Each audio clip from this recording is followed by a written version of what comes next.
A dark sky, a combat mission, and then 6 flashes of fire. This was not a drill.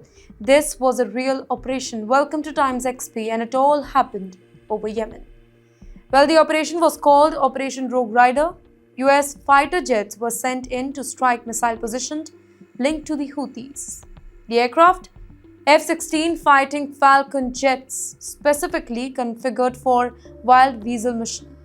And that means just one thing: they hunt the air defenses. They go in first, they draw the enemy fire, they destroy the surface-to-air missile sites. It is one of the most dangerous jobs in aerial warfare, by the way. Well, the strike package hit its target. Missile sites were engaged, explosions lit up the ground.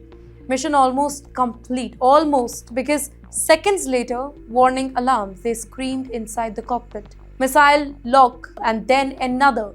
6 surface-to-air missiles were launched, not 1, 6. This was a textbook ambush. A sambush, by the way.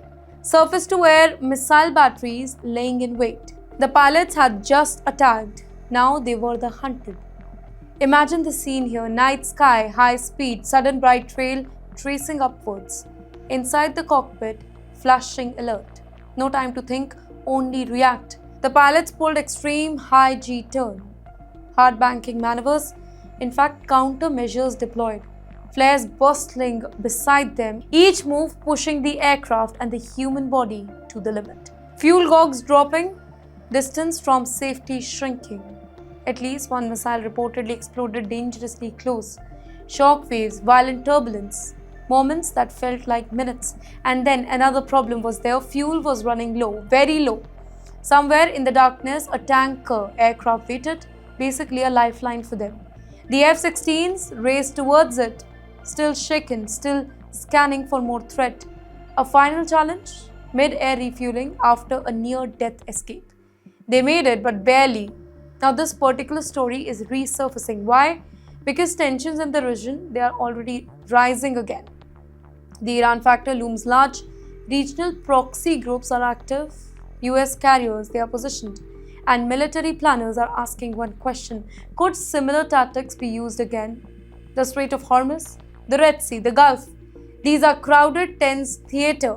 If a wider confrontation erupts, ambush-style air defense traps, it could become common. Quick strikes, hidden launchers, layered defenses. Now this near miss in Yemen was not just a battle story. It was a warning. Modern warfare is not always massive fleet colliding. Sometimes it is a split-second missile launch from a hidden launcher. Sometimes it is survival measured in inches. Here we had 2 pilots return that particular night alive, but with a lesson learned in memory. In today's conflict, the sky can turn hostile without any warning. And in such a region that is already on the edge, every mission carries the risk of becoming the next flashpoint.